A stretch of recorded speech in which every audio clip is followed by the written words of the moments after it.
Hello, and welcome to the Frivolous and Frugal Knitting Podcast. We are two sisters who share our fondness for knitting, the things that we create, and our love for the knitting community. And we do it all with a little twist of both the frivolous and the frugal. And I'm the frivolous one. I am Dawn, and in our family's birth order, I'm the fourth of 8 children. And I'm the frugal one, and I am Miss Penny, and I am the oldest of the 8 in the birth order. Dawn and I just want to thank you and give a hearty shout out to our returning viewers. It just tickles us that you join us every week, and we're hopeful, as always, that you glean a nugget or two from our fiber ventures and musings. And for those of you who are watching us for the very first time, hello. We're glad that you are joining us. We're hoping likewise that as we share our journeys, events, that you learn something from us. So if you're ready, and if you're not ready, get ready, grab your knitting, your favorite, does that sound like our mother or not? Your favorite note-taking device and your sense of humor for episode 50 of Frivolous and Frugal Podcast. Take it away, Dawn. Okay, we're not episode 50, are we? Oh, no, we are episode 49. Okay, so whatever I said before, everyone ignore it. This is episode 49. Thank you for the correction. I thought maybe we time traveled. Okay. I don't know what that would be like, but it might be fun. Okay. Well, again, welcome everybody, and to the new viewers, we appreciate your time. So Penny, what is around your neck? If I'm a little jealous, I am. If I sound jealous. Well, I believe I may have shared this once before in an earlier podcast, but my son bought me a Christmas gift 2 or 3 Christmases ago, and it happens to be a Quiviut scarf. Now, for those of you who are unfamiliar with Quiviut, Quiviut is the fiber taken from a musk ox in the Arctic area, primarily in the Alaskan region. And it is carded, spun, and knit by a co-op of knitters. And I cannot do it justice in summary. So if you'll indulge me for just a moment, I'm going to read you a short description. Quiviut, the strange word, which is pronounced Quiviut, means down or under wool in the Eskimo language. In English, it refers to the soft grayish-brown wool that the rare Arctic animal, the semi-domesticated muskox, has as a coat. Quiviut is one of the rarest, finest, and warmest fibers on Earth. It is 8 times warmer than sheep's wool, and it will not felt nor shrink. Wow. And so my son ordered this for me. It is hand knit, as I said, by the members of the community. And this is the name of the pattern. And I'm going to read this quick description. The pattern in this is called the Mekoryuk-Harpoon pattern. This pattern was inspired by a 1,200-year-old ivory harpoon head. The Naksh pattern comes in 2 variations. One alternates a solid knit panel with a lacy harpoon design, and the other repeats the lacy harpoon design throughout the scarf and stole. And Mekoryuk, which is what this pattern is named after, is located on Nunivak Island, which is approximately 553 miles west of Anchorage, where it relies heavily on subsistence living. So, as Dawn will tell you, I have never worn it out. I keep it folded in its bag, but I think I need to just start wearing it. It's just a lovely, delicate scarf. You can just really see it. So yeah, that's what I'm wearing. Ugh. It is the borrow it and wear it anytime you'd like. Would it be fair to say it is the finest of the fine yarns? I would say I'm probably not the best judge of that, but based on its rarity, I would totally agree. But I have to tell you, it is a sweet blend of soft as well as toothy. I can't even explain it. Not so much that's an irritant, but you can feel the substance of the fiber. So yeah, that's what it is. And it's very nice. Perfect. It's a beautiful gift. Beautiful. Absolutely. Yeah. So what's around your neck? This sounds pathetic now, doesn't it? Yes. Um, this Not is at this all. this is a soul warmer cowl by Justyna Lorkowska. Long cowl, pretty typical of, I think, when you think of the 3-color cashmere or Hohi's new pattern. I knit it in Leading Men Fiber Arts Showstopper gradient kit, and I added to that their colorway called London Fog, which is this gray. I use a lot of London Fog to mix and match, and it's the pattern calls for it to be knit on a 3, a 4, and a 5. So Oh, I okay. did it about a year ago, and I like it because I love this punch of pink, this mellow blue, and yeah, I like it. So again, the Soul Warmer Cowl by Justyna Lorkowska. Wonderful. And I just want to briefly mention, many of you who watched episode 48 will recognize the shawl that Purl is wearing, but I wanted to specifically thank two of our viewers. Miss Beth and Miss Sarah suggested adding a button to my smaller shawls so that they kind of have a little bit more breadth and they fit better. And so I'm just using the same Snowflakes and Icicles shawl that I had last week, put it on Purl, and I couldn't find a large enough button. It kept sliding through my lacy portion. So I have added a pin that my husband gave me as a birthday gift.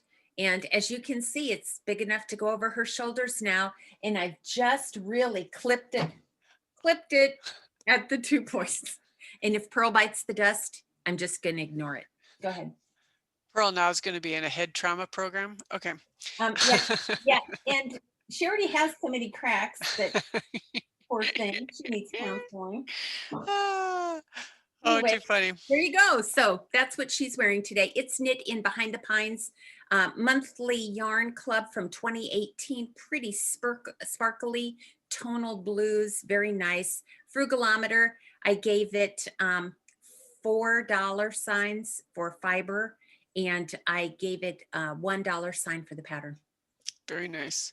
Oh, do I assume that the scarf around your neck is probably a 5? It's priceless. It's priceless. That's It's perfect. on my scale, it would have like $10 signs. I'm serious. I am just serious because yeah. But All right. my son just gave it as a gift. He loves his mama. He does. So what Miss about Ruby? Ruby is wearing Plaid is the New Fad by Kelly Monster of Monster Knits. The yarn is, the pink was by Elgin Knitworks in their Sterling sock base in the 3-ply colorway. Great pink. That for me is like the perfect pink. The 2 grays are from One Twisted Tree Prime. I don't think Danny's dying anymore, but the lighter color is called Jane Eyre, and the darker color is Take the Black. And it really is more of a dark gray than it is black. And I think I knit this a couple of years ago as part of Mystery Mania. And it was a good for me to learn all the different slip stitches to give it that plaid effect. So, yep, so that is what Miss Ruby is wearing. Super duper. What's on your needles down there? Well, being the monogamous knitter that I now am, Miss Monogamous, I am not knitting the rainbow bubble or bobble blanket. So I'll talk about what's off my needles. I am knitting my new granddaughter's christening outfit. I knit a christening set for every granddaughter. And this comes from the Elegant Ensemble book by Judy Lamb. And I just have to show you this. When we talk about the frugalometer, I gave it a $1 sign. I got to tell you, you probably can't see it. I paid $1.29 for this book. Oh, there I can see it now. Look at it. That's funny. Frugal, my friend. All right, so I happen to be knitting the tapestry set. And if I can just do a quick comparison, Dawn, remember last week I said I thought I was getting an antique white and I was going to do the whole set in this antique. And we talked off camera about it being kind of grayish. I went ahead and ordered white.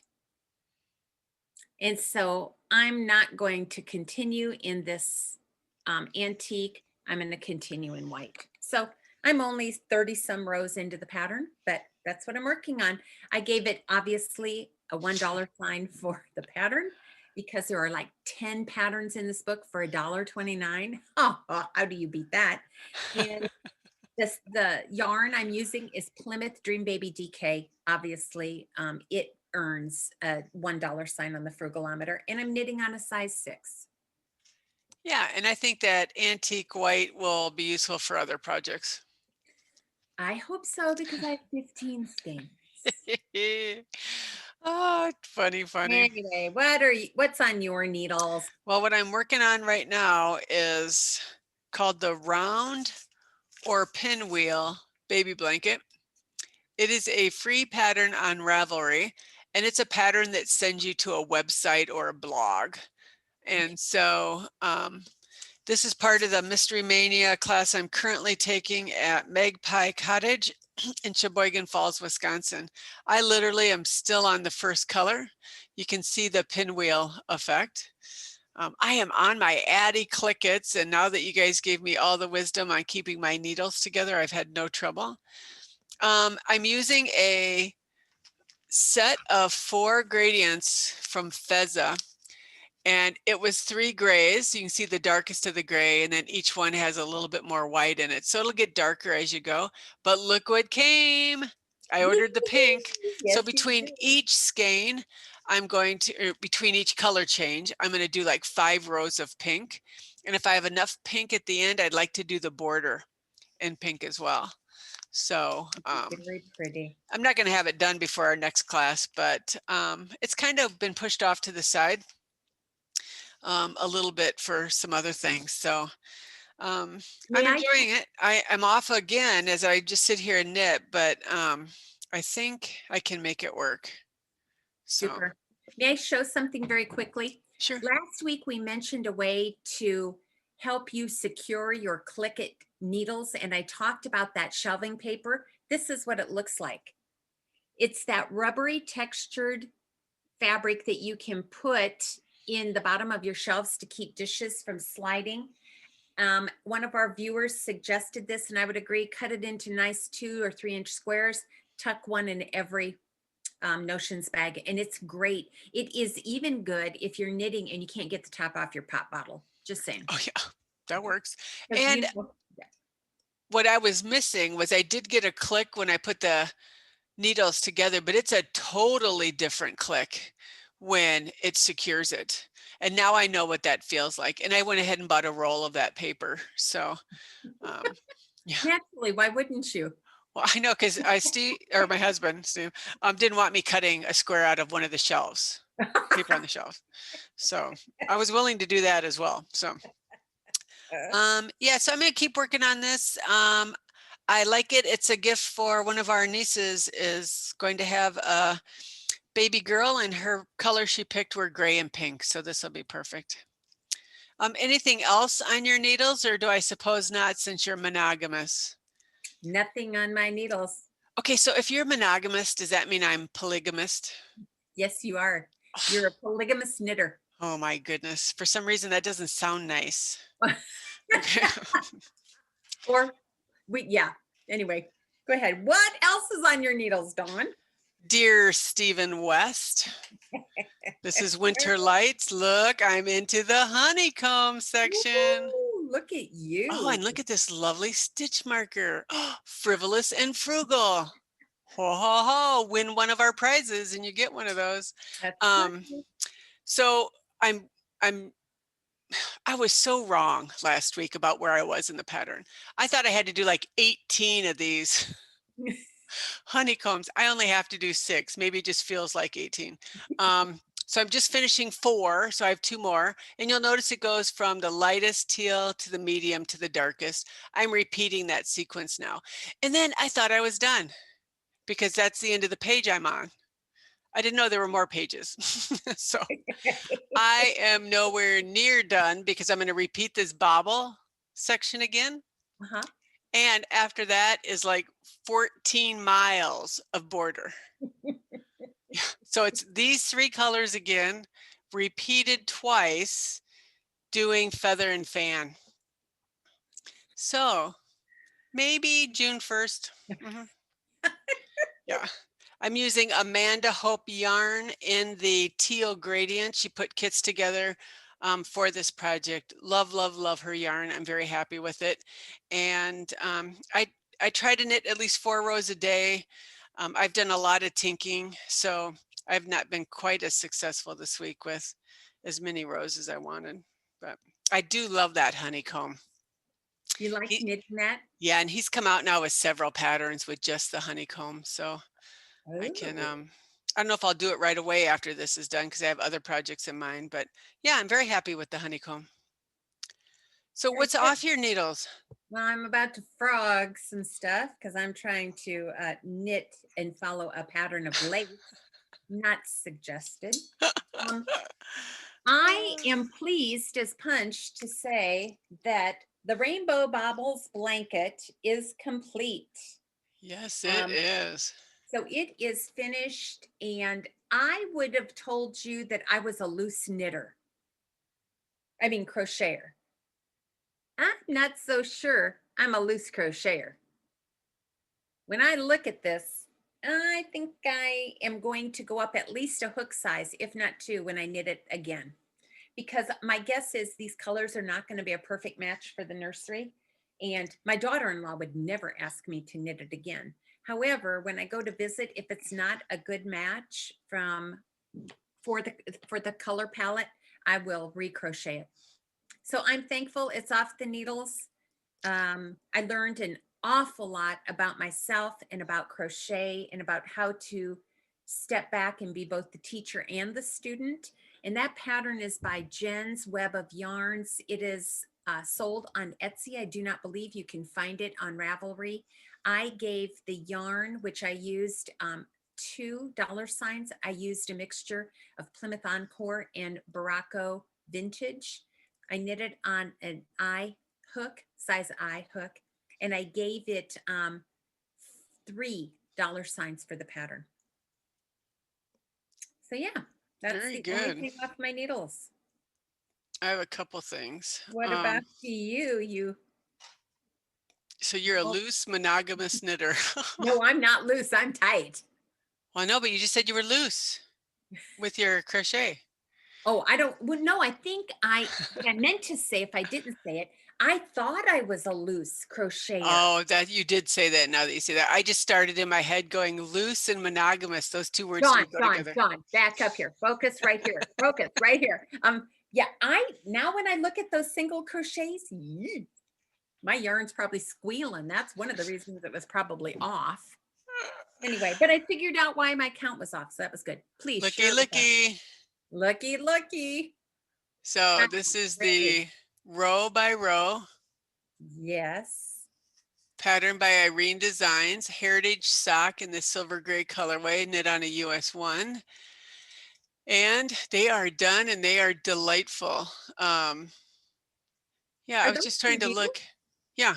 I think they are. Okay. Yeah, I do magic loop. And even although these are blocked, you can almost see my ladder a little bit. So I guess once I wear them, it won't be an issue. No. Again, if you haven't done this pattern, how nice to every couple of inches change the texture. And that just helps so much with, I got to get to the next one. I have to get to the next one. So yeah, and I have a size 10 foot. So I think those were the size large. And I had maybe 15 grams left out of 100 gram skein.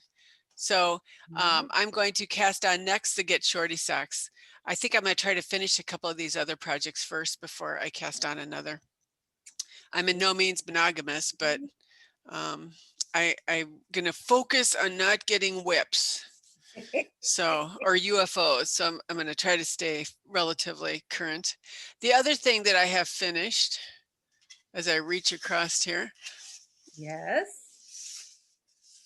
there is the Oh, slipped you did finish stripe. it, Dawn. Yeah, I did. Ah, I like it.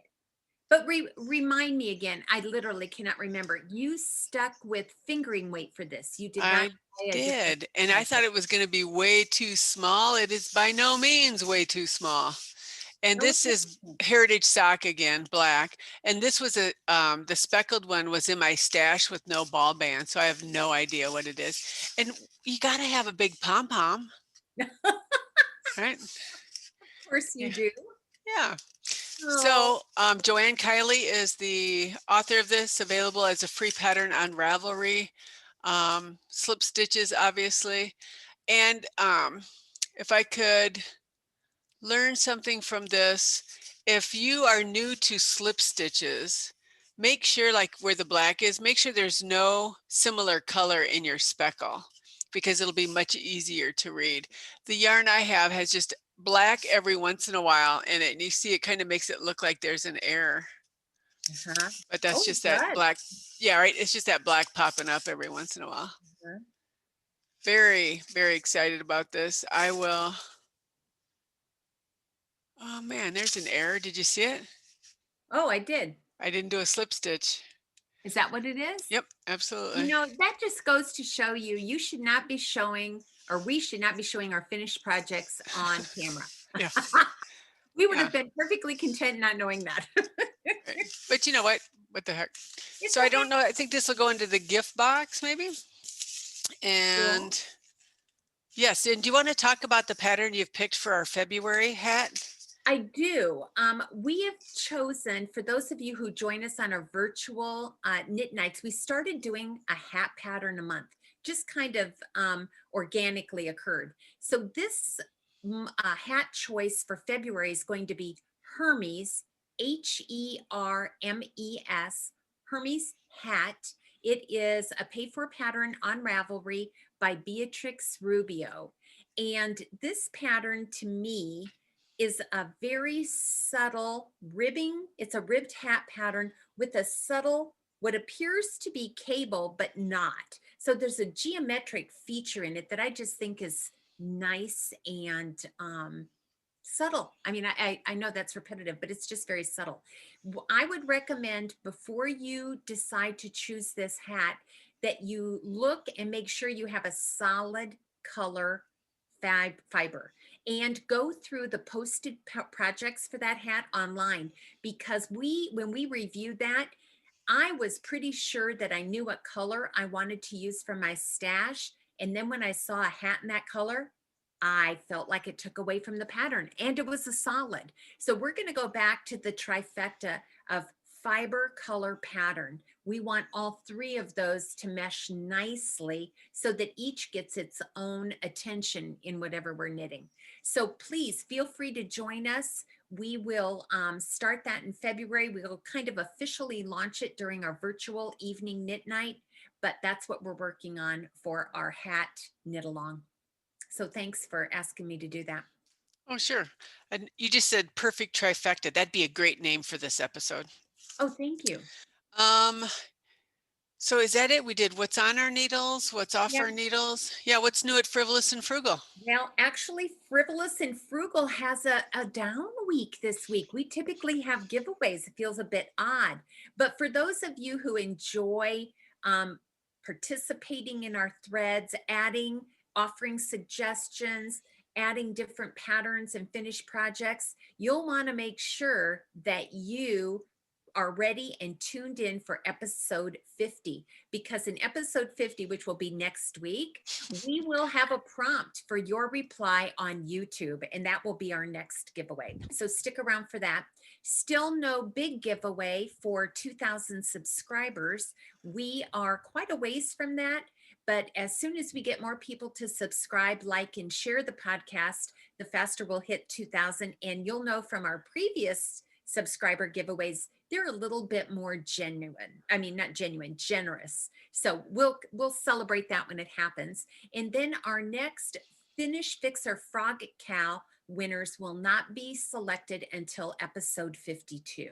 So we have just this week is a down week, and next week we'll be ready to get choosing people and gifts. And I have to tell you, we'll mention this as we go along, but we have had some viewers who have very graciously said, you know what? We have some items, brand new items that we would love to give you to give away. They need good homes. And so we can't tell you how thankful we are for that, because we don't have any sponsors. And so it is fun for us to kind of see what you're giving others and then watch others delight in receiving that gift. So you're the best. We thank all of you. And speaking of that, we want to thank those of you who participated, and we said it last episode, in our first daytime virtual knit together. It was wonderful. And even during the Aunties Knit Along last night, we mentioned it again, that it was just a delightful morning. Now, if you've never participated in a virtual event, we have two in the month of February we'd like to invite you to join us for. I shouldn't have ended that sentence with for. Please forgive me. Okay, so, and I won't go into that grammar error right now. I'll spare you. We are going to have an evening, what we call virtual evening knit night on February 13th, which is a Saturday, from 7 to 9 p.m. Central Standard Time. And we use the Zoom platform to do that. So if you're interested in joining us, about 1 hour before the event starts, I post the link in Ravelry. And if you're not on Ravelry, if you send me your email address, I will add you to our email list, and I'll send out the link to join the event. We always spend the entire time talking exclusively about our knitting and or crocheting. And I can't tell you how rich that time is. Wouldn't you agree, Dawn? Absolutely. We get tips and tricks. We see projects in different fibers, in different colors than maybe what we had imagined. We have a couple of viewers who actually design their own patterns and knit them. And they don't even have a pattern, so they show us their creations. It's absolutely wonderful. So if you're needing or wanting or yearning for just some nice devoted knitting time, our virtual knit night is right up your alley. And if you can't meet with us on Saturday nights, then we will on the fourth Saturday of the month, which happens to be February 27th, I believe. Let me check my notes. Yes, February 27th from 10 a.m. to noon Central Standard Time, we will have our daytime knit together. Again, we post the link an hour before the event starts. We're there to help with technical difficulties, which has come in handy a couple of times. We'll start promptly at 10 o'clock and we'll end promptly at 12 noon, so that if your schedule's busy, we want to honor your time. Again, if you are not on Ravelry, I would be happy to email you that link. So I would say, Dawn, what's happening at Frivolous and Frugal is this knitting community is becoming real. We're getting to meet people and learn their names. Oh. And I don't know, it's just cool. And I would say you don't want to miss February, because here's our question. We always start with what's on your needles or off your needles. We never require you to participate. It's always choosing your own level of participation at your own level of comfort. But the second question for this month comes to us as a suggestion from our dear friend, Miss Carol Barhorst. And it is, what was your favorite knitting project and why? Yeah. I got to think about that. Yeah. Fun? So if you happen to have that project, share it with us. But if not, we understand. But if you're going to need some inspiration, don't miss either of these events. And I think at the Saturday night one, isn't Miss Jen from Newfoundland going to tell us a little bit about the Newfoundland way of knitting mittens? So I look forward to learning about that too. She will be our featured speaker. And so we try to feature speakers when at all possible. And so for sure, join us for that evening one. We don't have a speaker yet for Saturday morning, but who knows? Something may turn up that shocks and surprises all of us. I could speak on Why I'm not monogamous. You could, Dawn. Yeah. Actually, we may ask you to do that, to give us just an oration as to why you are not monogamous. Yeah. Oh, for Yeah, cry. so Okay. we'll have to have a beep button and a mute button, and oh my god, I don't even want to know what we're gonna need. Hey, you know what? Nikki has something to share with Oh us yeah, this tell week, us. but I don't want to share it until you tell us what you've learned this week. Oh, you know what? I've been working a little bit every day on double knitting. I'm still doing a pot holder, but I'm getting the rhythm of that pattern. So kind of what I'm learning is the rhythm of knitting. Whether you're knitting brioche or double knitting or stockinette, I think there's a rhythm to it. And maybe it's that rhythm that calms us, that kind of takes me, to my happy place. But it's the rhythm of knitting when you're learning a new technique that you realize your brain is putting it together. And it's that muscle memory. So I'm still trying holding the yarn in both hands. I've been practicing the Norwegian purl, and that stitch to me is still very, very loose. So right now, the rhythm that I'm the best in is holding both yarns in my right hand and then just rotating my hand back and forth.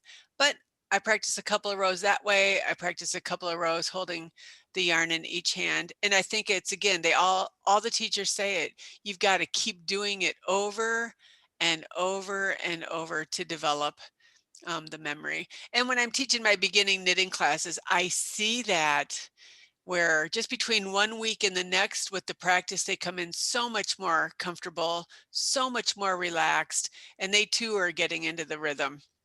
And so that's kind of what I've been thinking about this week. How about you?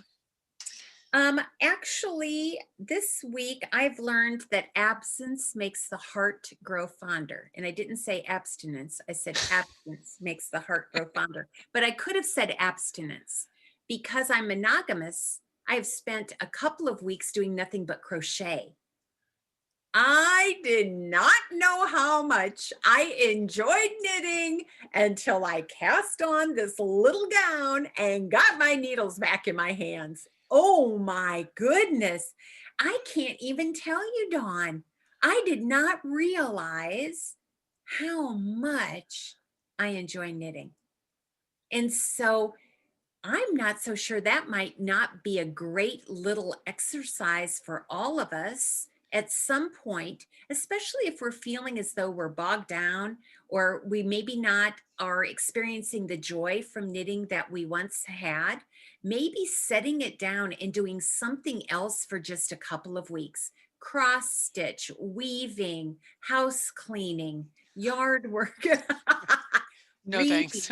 reading, pot holders on the loom. I don't care what it is, macrame. I don't care.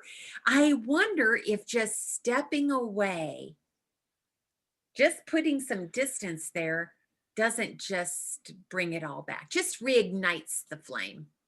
So, Yeah. Yeah, I wonder, you hear people say they've lost their knitting mojo. I've never lost that, so I don't know what that's like, but I wonder if that would be a good kind of exercise for them too, to bring back the joy. and I bet they do that without even realizing it. So I don't think this is anything new. It just happened to be my epiphany. I mean, I was like a schoolgirl. I couldn't wait to cast on. And once I started knitting, I thought, whoa, what a different socio-emotional response and physical response I was getting, and how much I was delighting in what I was doing. So that's what I learned this week. Wow. Do I see prim needles? No, you don't. Oh, I thought they were white when I saw them. No, those would be my knuckles. So that I'm trying, I'm trying not to mess up this lace pattern while I'm talking. Doing two things at once has never been a strength for me. So No, anyway, no. I think I know where I'm at. But anyway, yeah. So I think this is something that Nikki might say to both of us, and in her own way. Those of you who have met Nikki on the podcast know that she's a woman of few words. So just imagine her saying this. Reflecting after a project or a round of golf, it can bring you a smile and contentment. Yeah. taking that time to pause and reflect. It's a comforting way to spend your valuable time. That's very Yeah, good. Yep. I think so too. She's good at that. So Dawn, for me, I think that wraps it up. I don't see anything else that we need to cover. This kind of cinches up episode 49. So for those of you who have joined us, we're so thankful that you've been with us. And Nikki would remind you to make sure you like us, subscribe, and share us with someone who you think might enjoy following our fiber travels. Yeah. And until next week, Dawn and I hope that your week is a sweet twist of the frivolous and frugal. Thanks so much for spending the morning with us. Bye-bye. Bye.